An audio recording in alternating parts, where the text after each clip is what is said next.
And we're recording to the cloud. We'll give it just a minute or two to give folks time to join us.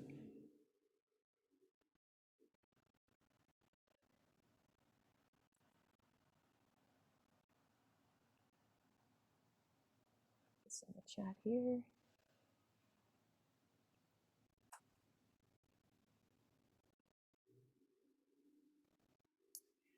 All right, good evening and welcome to tonight's live online author event with Greenlight Bookstore. I'm Jessica from Greenlight, and we are thrilled and honored to host tonight's event with Brittney Cooper, Chanel Craft Tanner, and Susana Morris. They're going to be presenting their new book, Feminist AF, A Guide to Crushing Girlhood, so you are in for an excellent time. Before we start, I just want to say a huge thanks to our featured authors and to the team at Norton Young Readers for making this happen, and to all of you for showing up. Although we're still not able to host events in our store spaces, our community of authors and readers is still here, and we're grateful for your support and for the chance to make space for conversations and connections. Couple little housekeeping things. In our Zoom webinar tonight, you can see and hear the speakers, but they can't see and hear you. They can see that you're here, and there are a couple different ways you can interact with the authors and with each other throughout tonight's event, and we highly encourage that. The first way is the chat, which you can find by clicking on the icon that looks like a speech balloon. You're welcome to post your comments and thoughts in the chat. It's a great way to show your appreciation for the authors and interact with fellow attendees. If you have a specific question you'd like to have answered by the author, or authors, obviously, please post that question in the Q&A. You can find it by clicking on the icon that looks like two speech balloons. We will be pulling questions only from the Q&A to be answered in the later part of the program this evening. And very importantly, tonight's featured book, Feminist AF, is available for sale from Greenlight Bookstore. You can shop in person from 10 a.m. to 7 p.m. at both of our store locations in Brooklyn, and you can purchase this book and many others on site. And you can also order online at greenlightbookstore.com for a quick pickup at the store or for shipping anywhere in the US, and I'll drop that buy link in the chat in a moment. If you care about supporting the careers of authors and the ongoing existence of independent bookstores, buying tonight's featured book is a great way to show your support. Okay, some introductions. Brittney Cooper is Associate Professor of Women's Gender and Sexuality Studies at Rutgers University. She's the author of the New York Times bestseller, Eloquent Rage, A Black Feminist Discovers Her Superpower, and co-founder of the Crunk Feminist Collective. She's been on Greenlight stage numerous times to talk about her work. We're so glad to have her back again. Susana Morris is Associate Professor of Literature, Media, and Communication at the Georgia Institute of Technology. She's the co-editor with Brittney Cooper and Robin Boylorn of the anthology The Crunk Feminist Collection, and the co-founder of the Crunk Feminist Collective. And she also appeared with Brittney Cooper to present their amazing book back in 2017 in person. And Chanel Craft Tanner serves as the director of the Center for Women at Emory, where she also earned her PhD in Women's Gender and Sexuality Studies. As director, her work focuses on persistent gender inequity at Emory and beyond. She's a member of the Crunk Feminist Collective and is passionate about class oppression, prison abolition, and Black feminism. A city girl with a country flair, she calls both Brooklyn, New York, and Danville, Virginia home. So in their new book, Feminist AF, Cooper, Morris, and Tanner apply the insights of feminist theory to address issues relevant to today's young women, offering candid insights on friendships, bodies, family dynamics, emotional health, pop culture, dating, sex, sexism, racism, homophobia, classism, and xenophobia. Hip-hop and feminism combine in this empowering new intersectional resource for young feminists. So the authors are going to jump right into conversation this evening, and then they'll be taking questions from all of you towards the end. So Brittney, Chanel, Susana, please take it away. Thank you, Jessica. Thanks for having us. Hi, everyone. What's up, Brooklyn? Again.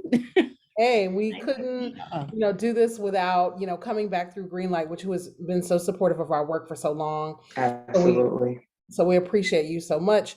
So, ladies, why did we write this book? I think we wrote the book that we needed as girls. We are all working class, or we grew up as working class girls. We didn't have particularly easy girlhoods. And so it was important for us to, when we got the opportunity to write this book, we thought about, well, what would we have needed? We're all feminists now, pretty unapologetic about our feminism now, but what would it have meant to been able to have this particular set of skills and analysis of power when we were 13, 14, and 15 years old. It's also the book that our Gen Z little cousins and siblings and nibblings are asking for. They already identify as feminists, they get it, they understand it, at least in a theoretical level, but what does it look like to apply it day to day? I think those are the conversations we have been having with the young people in our lives. And so much of the book is just us writing down the car ride conversations that we have been having for years. And then we wrote it for Gen Alpha, that really rad set of girls that are coming up today. I have a 9-year-old who identified herself as a feminist at 6. And we thought that that was so amazing. We threw her a party because I didn't know what it was until I was 18. And so, while she understands, like, I'm a feminist, I believe, girls rule, we know that, rebel girls and representation is only going to go so far. She's eventually going to have some complications, some, with her friendships. They're not always going to be easy. She's going to start developing romantic feelings. She's going to start not thinking I'm her best friend anymore. And so this is a book that has things in there that younger girls can use as well. Yeah. I mean, and we start out kind of being edgy and really claiming the mantle and title of feminism and doing it unapologetically. Susana, kind of, how do we think about feminism and how are we defining it? Oh Lord, here's the English professor pulling out the I text. have to go to the text. Truth is, we have a really wonderful glossary at the end of the book that defines all sorts of terms. And so, it's good to be like, how are we talking about feminism? Because there is this idea that, feminism means lean in, or feminism means, burning bras or something like that. Not that we're necessarily pro or anti-bra, we're pro whatever feels good on your body. So do what you feel. This is how we define feminism. It's on page 218 in the book, if you just want to, make a note. So we define feminism as a social movement and set of beliefs that aims to tear down the system of male domination known as the patriarchy. Ideally, this movement is also anti-racist and anti-elitist. So we're calling out capitalism and we're calling out white supremacy throughout the book. We're using, use the term edgy, Brittney. We're using, serious terms. So yeah, we're going to be talking about the things that you just mentioned, Chanel: interpersonal relationships, navigating relationships with your parents, or dating, or, things that young people have to deal with. But we're also putting it in context with white supremacy, with capitalism, with sexism, with the patriarchy, right? So if you're interested in knowing, like, there seems to be kind of like a pecking order or a hierarchy at my school in terms of who's prettiest, and it goes from light to dark, and I'm interested in how that came about. Well, young people already know what colorism is, but we get deep into what colorism means, and we connect it to the larger system of white supremacy and how it functions in communities of color. So we don't just say, yeah, it kind of sucks that people judge you based on your skin color, and that's not cool. Like, all that is true, but we connect it to these larger systems, because that's really the kind of deep conversations that young people are already having, and they want to be equipped with the language. So that's how we're defining feminism. And so, one of the I think the challenges for some folks is, but we also really center girls of color, right, in this book. And so when we think about the choice to do that, right, what do you do given the sort of persistence of the narrative in our community that feminism is not a thing for Black and brown girls, that it is really the sort of province of white girls? And here we are with a book with, 3 Black and brown femme presenting folk on the cover. I think, what was that period? What was that period, Pooh? Hey. That was my 90s version of period, you know what I mean? But... so much of what we're also doing is reclaiming that narrative of what feminism is and who it belongs to. And so what we know as 3 PhDs who either have degrees in women's gender and sexuality studies or certificates in women's gender sexuality studies, who are doing this work on a daily basis in the academy and in the streets and on media, like, we're doing this. What we know is that it's never been just a white woman's movement, that our foremothers were a part of it from the very beginning. And so in the book, we actually start the historical trajectory with Mariah Stewart. who was preaching in the 1800s, right? And we can go back really far and point to where we see evidence of feminist thinking and feminist thought and feminist praxis in the Black community that is separate and independent of what white feminists were doing and what white women were doing. So for us to just unapologetically say, Feminist AF, like call that the title and reclaim it, like, aren't we too feminists? Isn't this is what feminism is? And so much of what we value as what feminism is today, the intersectionality, the way that we talk about the state, that those are now the bodies, even body politics, reproductive justice, all these things that we fight for as feminists, we can trace back to women of color, specifically queer women of color, who brought those terms and that analysis and that understanding into fruition. So that our girls don't know that, it was a problem. That, and I don't mean by our girls just Black and brown girls. I mean young folks who are coming up not knowing who were the foremothers of this. And so for us, a part of it was just reclaiming it. And, you know, why not have 3 Black and brown girls on the cover and say, yeah, this is Feminist AF. We don't need a qualifier. Just like, you know, I'm American. I don't have to always be African American. I don't always have to have that specificity. Sometimes it's necessary. Sometimes I can just say I'm American and I too sing America, right? Same with Feminist Come AF. on, Langston Hughes. I too sing America. You know, we love a literary, it's a a singing poetic ship. reference. I mean, look, America's I a know. singing ship, so really I don't know claim how much we're America gonna out in the sing it. streets. Still But American. Yeah. you Still know, country. We don't but know we her. are the Yeah. best of whatever is Beside happening us. here. I'm a- Yeah. Mhm, mhm. So, but one of the things that, you know, I also say in this, you know, as we think about this too, though, is really this thing about, I'd be annoyed when white women, you know, tweet me and they're like, this book wasn't written for me, but I got so much out of it. And I just think, well, think of all the books that people of color read every year. And the New York Times did a story last year that said 89% of the books published in 2019 were written by white people. So if you are a Black or brown person who reads, 90% of the shit you're gonna read is not written with you in mind.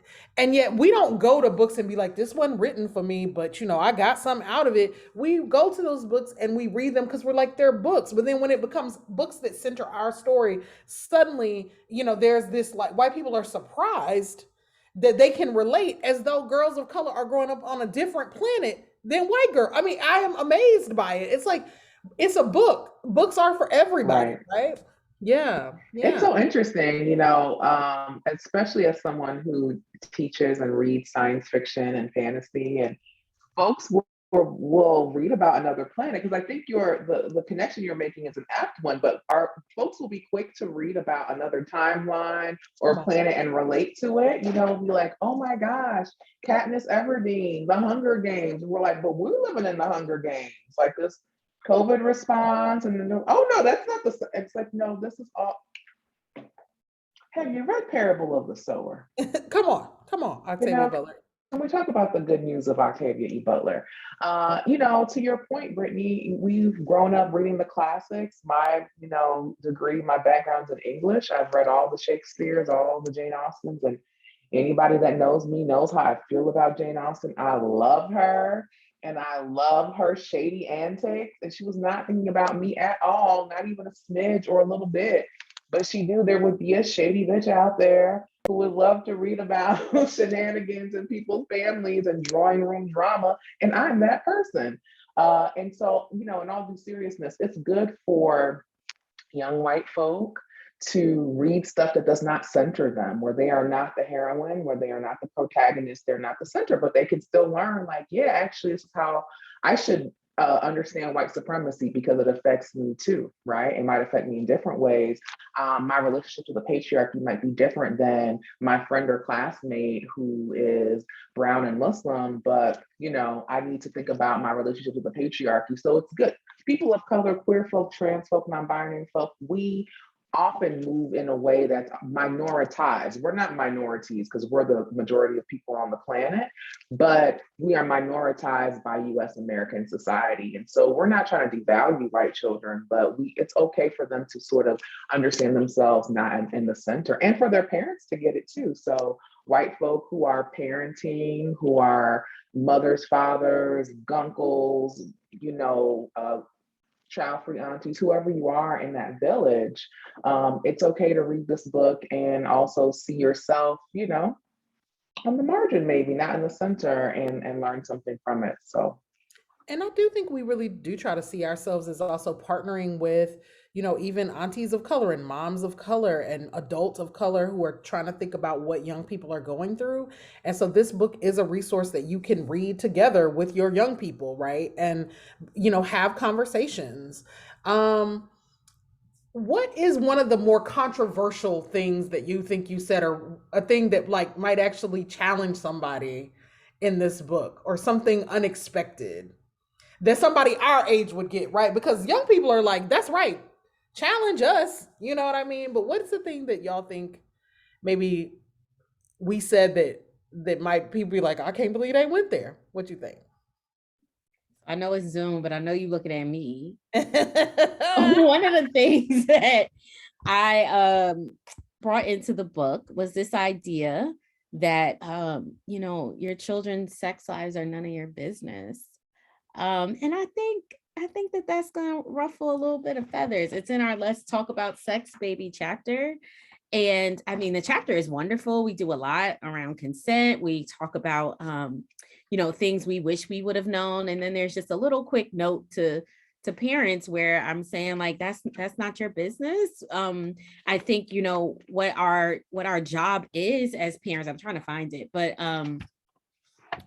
what I'm arguing for is that like sometimes as adults we center our daughters specifically, their sex lives as like a value for us, right? We will say things like, she's still a virgin, my baby's still a virgin, as like that's a pride point and that's some sort of accomplishment. And I think it just centers that entirely too much. And it makes it so what happens after that? Are you done parenting her? Are you done talking to her about sex? I think our job is to be less concerned about that and more concerned that we are giving them the tools to make healthy decisions for themselves. I mean, and of course, like huge caveat, like if there is something around sexual violence, sexual assault, like that is not okay. Like that is your business. That is, as a community, as a village, that should be all of our business. But I am talking about, what your daughter does with her body, what your child does with their body. We really need to kind of back up off of that as seeing that as some sort of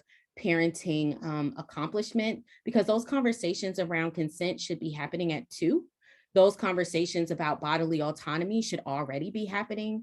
Even the conversations around sex shouldn't begin and end at the point of penetration. We also do some work in here, and I think this maybe is Susana's point, but I think one of the things that was surprising for me, or that really made me think, was around virginity as a myth. So I can stop with my point, and maybe Susana, you can talk about when you entered that, because that was like, oh shoot, you're right. Like we know that, but the way that we capture it in the text is, I think, really great. yeah, we talk about, the fact that like, what is virginity? What does it mean? Particularly, I think as a queer person, it's like, so what is sex? If we're talking about penetration and the people that are involved in the sexual fun don't have penises, does that mean that sex does not occur?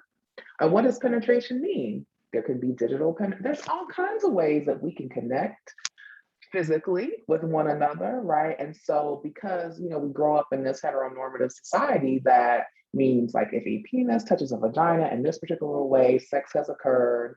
I'm watching impeachment with, the Bill Clinton story and everything, and Monica Lewinsky and them. And I recall being a young person when that was going on, just a few years younger than Monica Lewinsky, and him, President Clinton saying like, well, I didn't have sexual relations with that woman. And me and my nerdy homies in the dorm reading the Star Report, and something was happening. But they were definitely having sex. They weren't having intercourse. But if we train children up, if we raise children in an atmosphere where the only sex that counts is a penis meeting a vagina, then that means lots of other sex is discounted, lots of other pleasure or intimacy, and lots of other forms of consent are not discussed, right? So we have to sort of break that myth of virginity being a thing at all, right? And then also thinking about the kinds of intimacies that children and young people and adults could be engaging in, right? And sort of getting our young people on the same page, like, hey, so if you're doing this, if you're thinking about this, if you're experiencing this, it's not like now you've crossed this threshold and you're no longer our baby. It's, are you being safe? Are you being respectful? Are you consenting? Is the person or the persons you're with, are they like, those are the conversations that need to be had, rather than have you been deflowered, or you're gonna get married, or your purity ring you can no longer wear, whatever else. So Yeah, we're not here for it. I mean, that's the thing that I take on because I am I'm a church girl. So I think the most controversial thing will be if religion, sort of Christian folks are reading this. I'd say that I don't think sex outside of marriage is a sin. And I think that religion is used to control girls' narratives about sex. And and what I do, I'm like, look, I'm not going back and forth. Don't get kicked out the house by talk. Do not use the book do not weaponize the book against your parents, right? Use it as a conversation point. Oh, we mama, don't what do you have think about space this? for you to stay with us I if you mean, get that's kicked right. We're not out. getting kind We're not of really your aunties.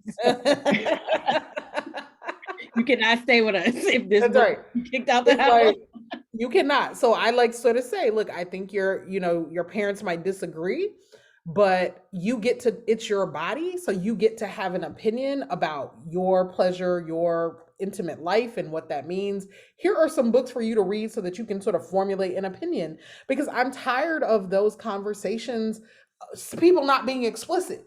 Right. And I'm like, well, the thing that feminism does is it empowers you to say the thing that might not be popular, but is a thing that actually helps people get free. Right. And look, we also, talk a bit about, ethical non-monogamy and polyamory and what I mean? Like we sort of try to offer, I think the thing for us is that we see feminism as a thing that expands what is possible. And hopefully, the way that we approach these conversations means that feminism doesn't foreclose conversations. It doesn't limit, what people think or say, like there's only one right way to think about this, but rather that it like expands your options for how you approach intimacy and sex and dating and all of these things. But I also want to ask about like, Wait, before you move on, sure. there was a part in the virginity section that Susana, you didn't touch on, but I thought was super important. And that was around the idea of virginity, what we say here on 139, the idea of virginity also takes away agency from sexual assault survivors who did not have control over the first time they were penetrated. And so a part of what that disruption does is allow them to decide for themselves. And we're not saying that you can't have some moment that you celebrate, but that should be, maybe it's the first time you have, you gave an enthusiastic yes, you felt in control of your body when you did that, and you felt like, yeah, that's the moment I want to mark. So we're not trying to say like there is no thing is, something special. We're not saying that. We're trying to give girls and young people the freedom to determine what that special moment is for them. And I just thought it was important to point to survivors and how much, we learn from them. Yeah. Yeah, thank you for bringing that up. Yeah. And we do try to, this is not some, flowers in the sky version of feminism. I mean, feminism is fun, as Chanel likes to tell us all the time, and we agree, but we also try to talk about some of the tough stuff. So what for y'all were the tougher parts of this book to write? So what I continue to say and what I can keep thinking more and more about, even as we're doing this tour, it was the dating section.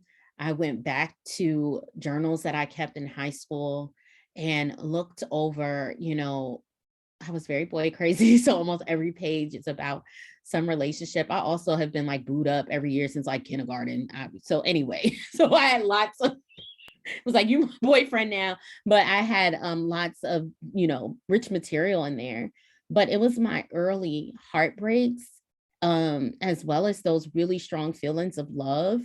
And it was met with like people in my family, saying things like, that's just puppy love, or, you need to be going with your boyfriend, need to be your books. And therefore, when things happened that were really hard for me, I didn't have adults to talk to. And, I'm thinking about that as a form of gaslighting that adults do to children. If I'm saying I feel this way about someone and you tell me, no, you don't, how's that? Like parents gaslight kids a lot. Like we tell them, they say, oh, I'm hungry. You ain't hungry. You just ate. I'm hot. No, you ain't. You ain't hot.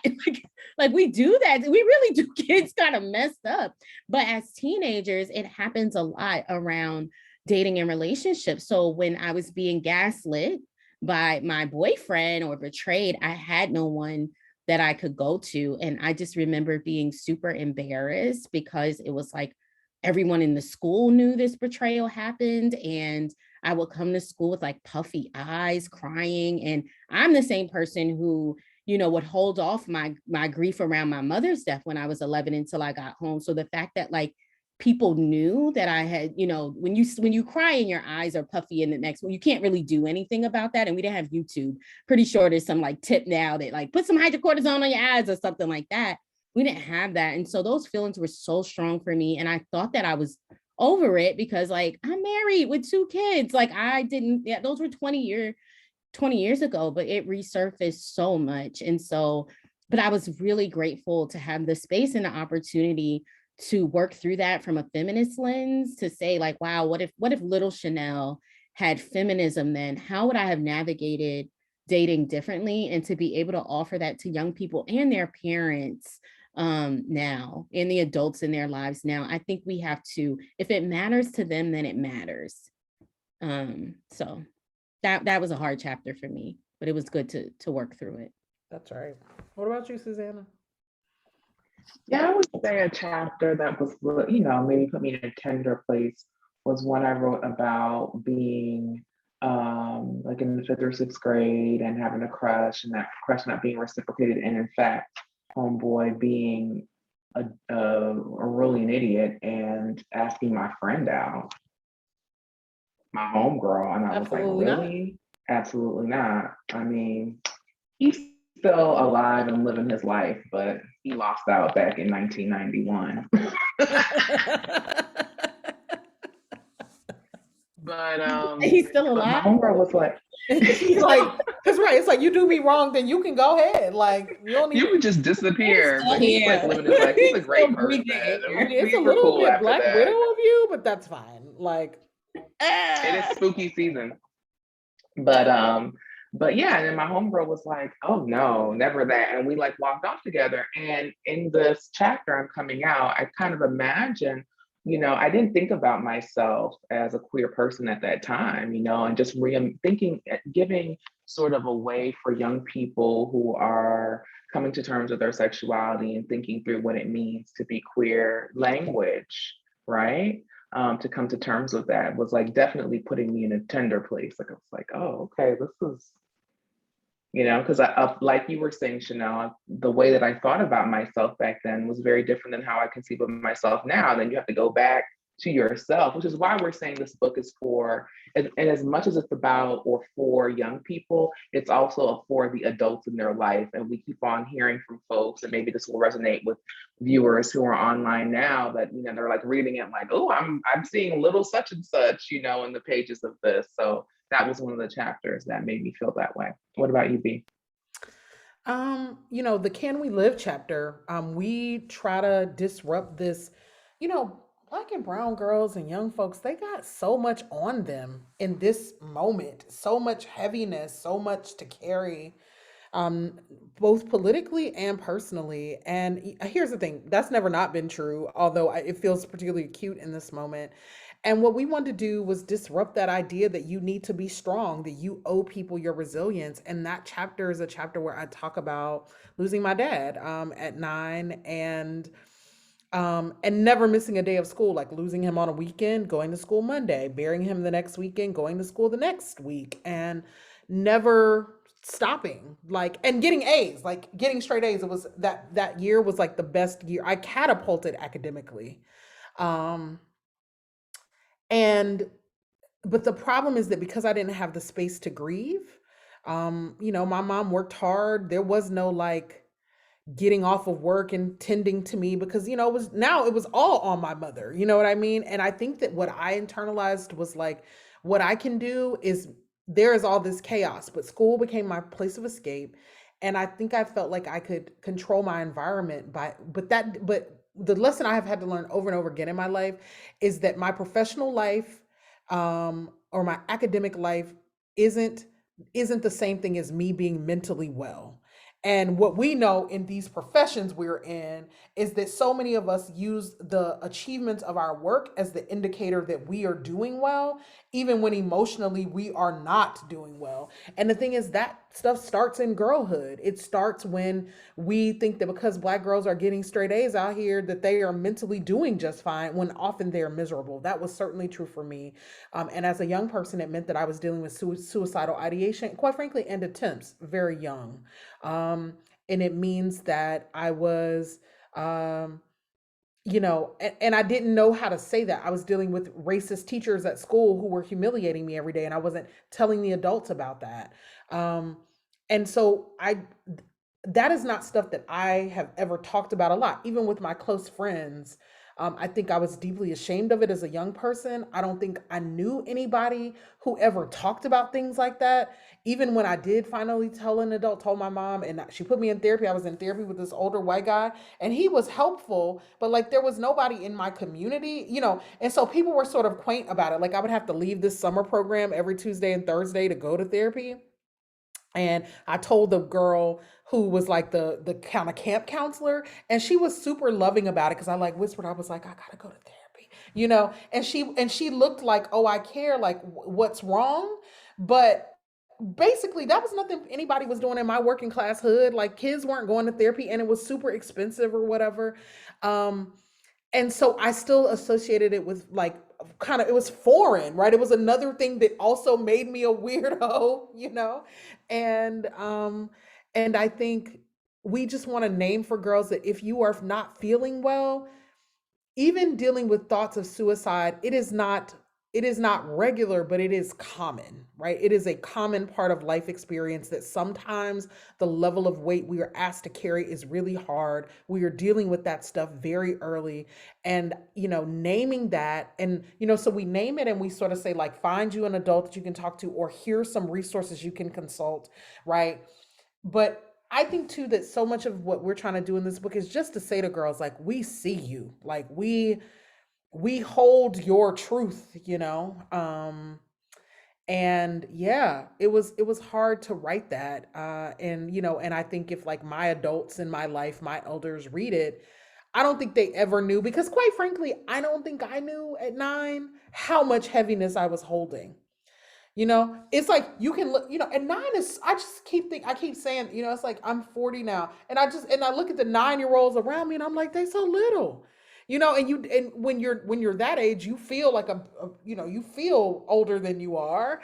And then, and I just didn't know. So now I can look at that girl with a bit of tenderness, like, wow, that was a lot to hold. Because it's a lot to hold at 40, and it was entirely too much. And quite frankly, I think that I almost got like rolled over by the mountain, and we don't want girls to feel bulldozed by their own truths. Yeah.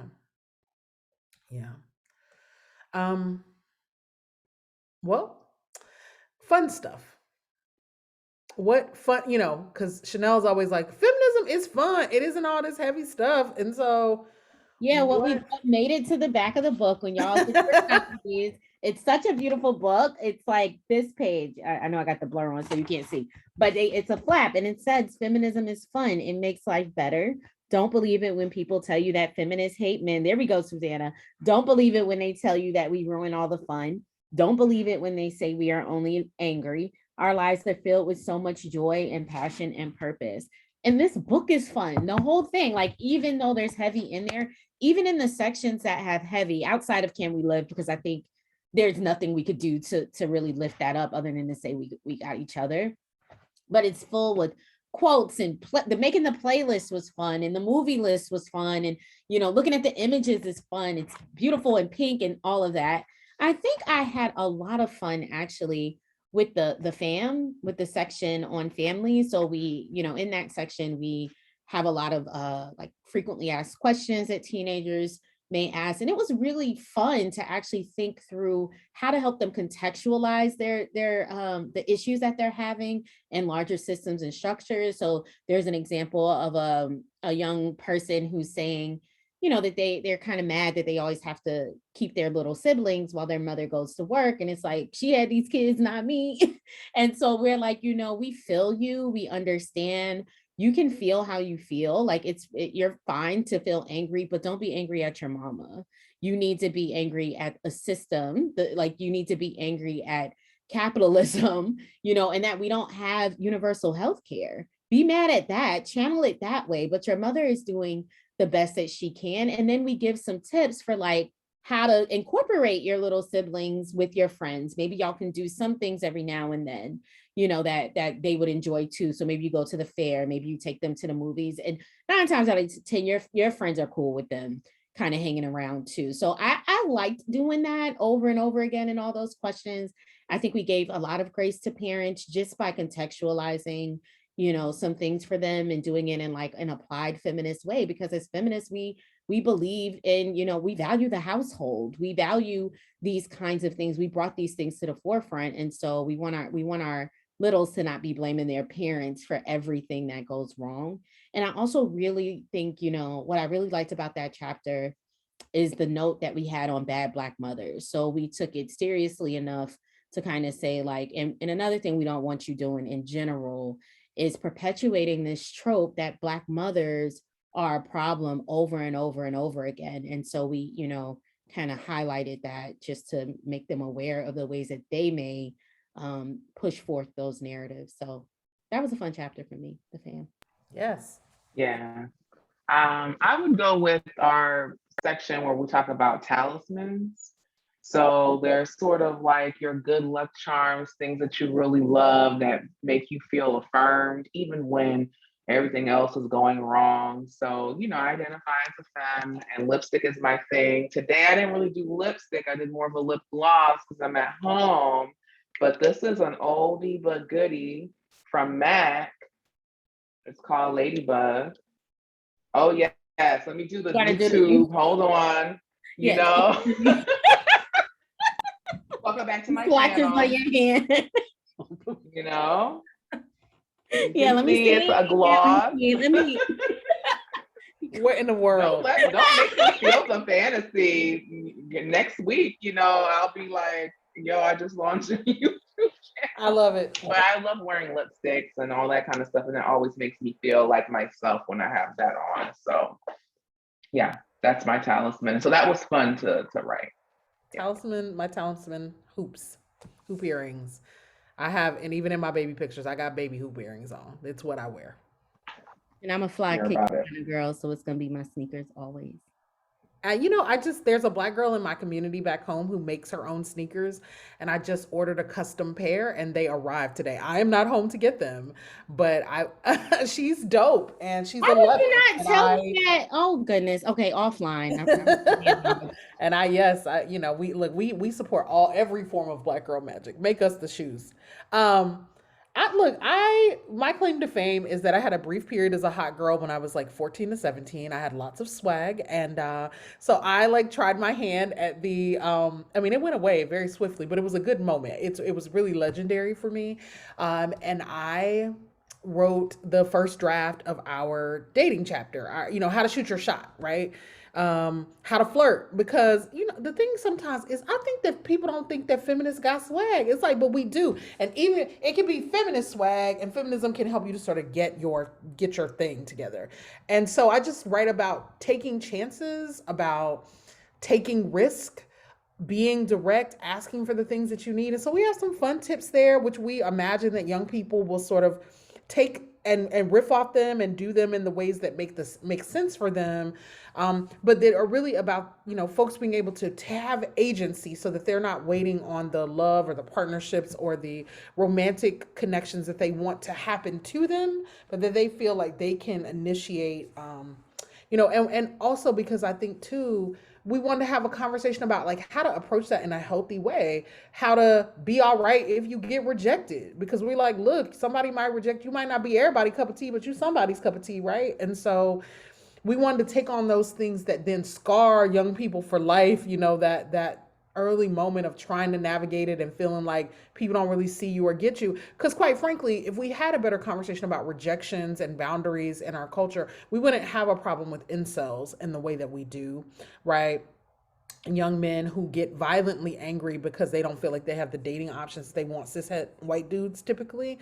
um, you know, and so we try to have a politics of radical consent, even as we talk about what does it mean to actually shoot your shot, and and to really try for the things that you want. So that was a lot of fun to write and to relive my days of swag and running dudes on the debate team. Yes. So, all right, y'all. Yeah, we have a question. Yeah, We're let's do ready it. for that portion. Absolutely. Let's do it.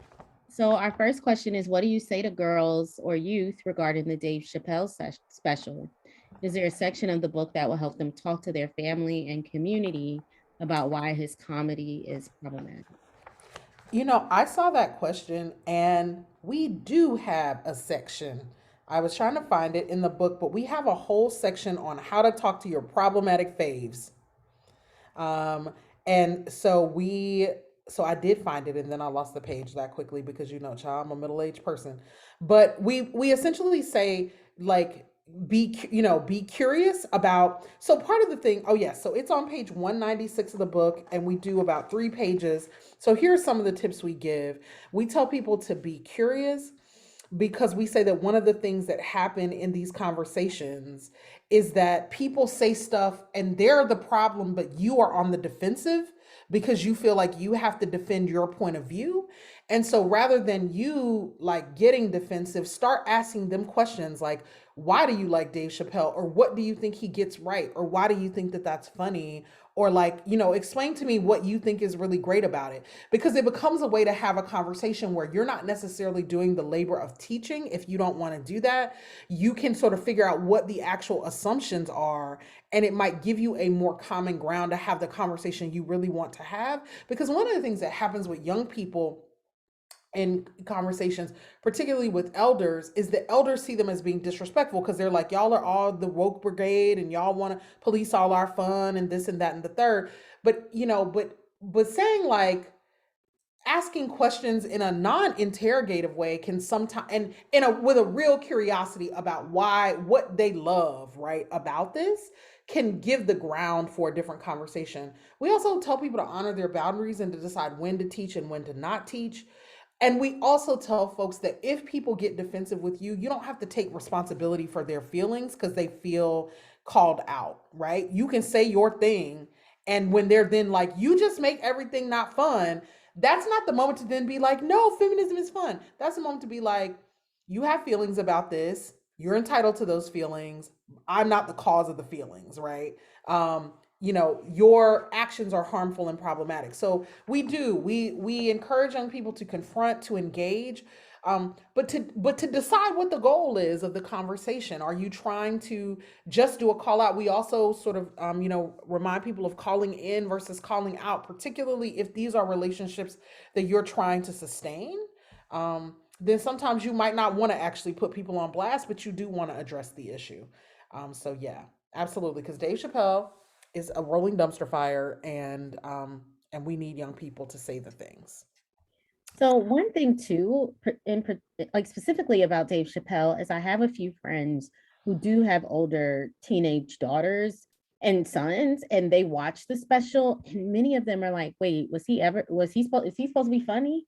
So the young people don't even find, they were like, "So he used to be maybe back in the day, was he funny?" Like, they don't find this kind of stuff funny anymore. They see right through, and it wasn't even them calling out it as problematic. They just found him unfunny. And it's probably because it's problematic. I have not watched the special. Right. I don't know, but I have seen them posting like, girl, my child said, is this even funny? Ha ha, very funny. Like they're not seeing it. I also think, for young people, if they are an ally to some of the communities who were targeted, then this is a moment to really up that support for their friend. To be there for them in a real way, to remind them that they are loved. And if they are one of the victims of that vitriol that Dave Chappelle was spewing, and the unfortunate thing for me is I didn't watch the special But in watching the conversations around this special, there's so much hate in that. Like it validates, it like almost emboldened Yeah. people to be so ugly. And like that is more hurtful. And so what, as adults, we need to watch that, because there are people, you know, at the table, children at the table, who maybe hold those identities, who haven't felt comfortable sharing that. And this is in general, like when we talk about R. Kelly or Bill Cosby so flippantly, like I don't believe there are young people there in your life who may also have suffered from that and who now may not tell you because you're defending a celebrity. So if you're going that hard for someone you don't know, then how are they going to tell you that the dude down the street that you grew up with has done something to them? So just as adults in general, we got to watch what we laugh at. We got to watch what we talk about, especially around our young people. We got to do better. So that's what I would say. Yeah, I would affirm that as well. I think just as a queer person, as a person who wants to laugh at things that are truly funny, I did not watch the special. And I definitely, Chappelle's show was funny to me in grad school. And I loved watching it and seeing him steadily careen into this like crotchety old rich man complaining. Give me $1 billion and see, I would not be complaining. I wouldn't be a billionaire long either, because I'd be giving my money away and charging people free, but that's why I ain't a billionaire. That's why I'm just a regular person. And I think just affirming, like, you know, the other queer folk I know and trans and non-binary folk I know are like, I'm not watching that mess. I'm protecting my time. They might be over here watching Squid Game or other things that are terrifying, but terrifying for different reasons, not because someone can't understand intersectionality and thinks that there are queer people and trans people over here and then Black people over here. Spoiler alert, some of us have multiple, all of us have multiple identities, you know? So I think for those young people, you know, who are, like you said, Chanel, you know, experiencing harm just by just being out in the world, like really holding them close in that moment. Like, you don't have to do all this work. There are adults out here who are messed up. Dave Chappelle is going through something. I don't know what it is, and it's not my job to fix it. But why are you so rich and so upset? Come on. I mean, because capitalism will, you know, be selling you a, you know, a bill of goods that's empty. It's true. It's true. And money does not solve everything. It causes problems, but it does solve some things, because we do live within late stage capitalism. So I need his money to solve some of the problems. Yeah. One of the problems is mental health care, which is not equitable. Yeah. Go ahead and maybe you need to talk to somebody several times a week. It's not shade. It's just you going through something, and why you make it in my business? Why, you know, like the needy me. Why am I in here? Why did you bring me up? I'm not even supposed to be here. Nobody's supposed to be here. So yeah, we hope that answers your question, Joanne. Thanks for that question. Any other questions? We love you. Yeah, other questions. Now's your time. While y'all are putting your questions in the chat, I'm gonna ask us one final question. So we have a Better Feminist Friendship Code, a BFF code. What's your favorite, you know, what is your favorite number in the code? What's your favorite like principle? There are 11 principles of better feminist friendship. And as y'all can see, collaboration and crew are like super important to us. We're in the Crunk Feminist Collective. We're a collective of 7 folks. And we're always figuring out, you know, these ways of collaborating and doing our work because it's more fun and frankly more feminist. But we try to really talk to young people about the importance of building crew, and we give some principles about how to do that, and how to do that hopefully earlier. So what's y'all's favorite? What's the one that's resonating most, let's say today? This is a super fun section to write. So it comes in our Ain't Nobody Messing with the Click chapter, and all of the chapter titles are like hip hop songs or phrases. So this one is called the Feminist Friendship Code, and we're really thinking about the difference between like our regular homegirls and our feminist friendships. And what we say is, you know, our feminist friendships are freaking awesome. They are friendships that are governed by respect and mutuality and end up making you a better person. We lead with love. We prioritize loving, affirming, and fun interactions with each other above all else. So then we go into the 11 codes. I think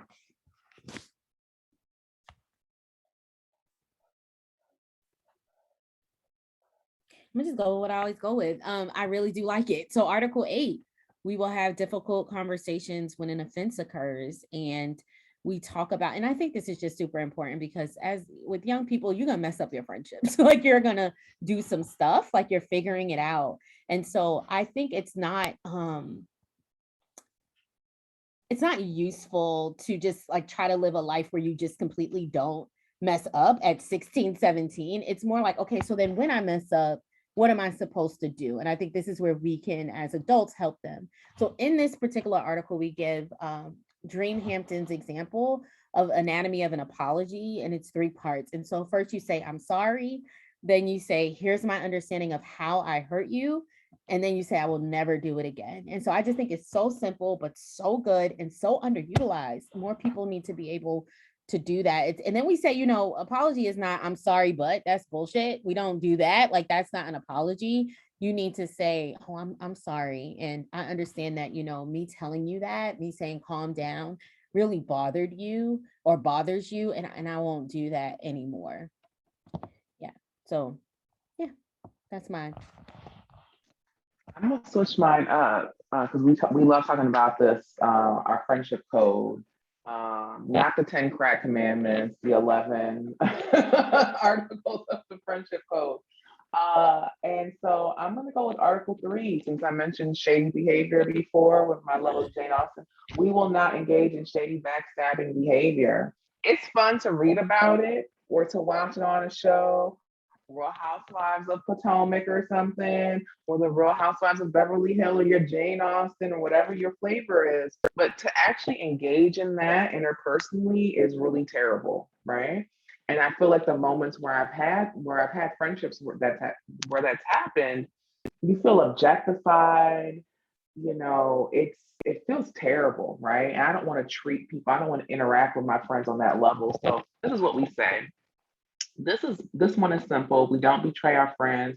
We don't sleep with their babes, encourage them to talk about other people and secretly have that person on 3-way, which happened to me multiple times back in the day. They're like, oh yeah, and then you click over and that's not what that technology was made for. Okay.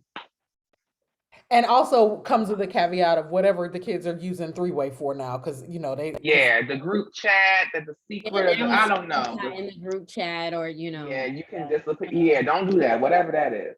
Or talk shit about them behind their back. So many petty games that people play. We support one another and don't let other people talk trash about them in our presence. If you feel comfortable talking trash about my friend to my face, I've done something, and I will definitely let you know. Like, why are you saying something about my friend to me? No. You can certainly let people vent about the thing a friend did that upset you, but we draw the line at nastiness, name calling, and dehumanizing language, period. Just good in general at any age, but I think some of that stuff can start 12, 13, and we want to nip that in the bud. Yeah. Word. What about you, B? I like Article 11. We will not have possessive friendships. And so we say it's fine to have a best friend, but you know you can have more than one, right? You can have a best school friend, a best neighborhood friend, a best church friend, a best childhood friend, a best college friend. Your best friend can have other best friends. You can have a whole friend village. And so again, you know, it's just that feminist politics of expansiveness. And that you might have your close people and then you might have a crew. And so we try to say throughout this book, you don't own anybody and nobody owns you. Right. And that making and sense of capitalist that. notion, that idea that Come you on. rank Yeah. your friends. I mean, we say that in the book, that's rooted in competitiveness, capitalism. And so we teach, I mean, young, we say, who's your best friend? But we're like, I got 7 best friends. Like, ain't no such thing as one best. I don't care. You all my favorite. So yeah, I'm sorry to cut you off, but No, I love it. I love it. That's right. So, you know, we want folks to, you know, young folks to lean into the expansiveness of what feminism can do for their lives. And we want to disrupt some of the problematic dialogues that are happening and give them another way to think about it. And so we hope that this book like shows up and partners alongside young people as they're figuring out what matters for them. And we recognize that there are ways that we're behind the curve, but what we hope is that it is seen as like a multi-generational offering that says, we see you, we care, we want to continue to build this movement together. And the things that matter to you, that are important to you, they are important and they therefore matter to us, right? All right, y'all, Absolutely. we don't see more questions, and so thank y'all so much for sticking with us. We appreciate you. Get this book for yourself, get it for the young people in your life, and then use it to have a conversation. We hope you will. Yes, you can hype us in the comments. That's fine. Thank you. I just giving them to say, drop that buy link in the chat. You want this book. You want it for every girl you know, every person you know needs to read it. Thank you guys so much for being here and for talking about your work. We appreciate you so much. Feminist AF, everybody. Thank you guys. Have a great Thanks evening. for having us. Bye-bye.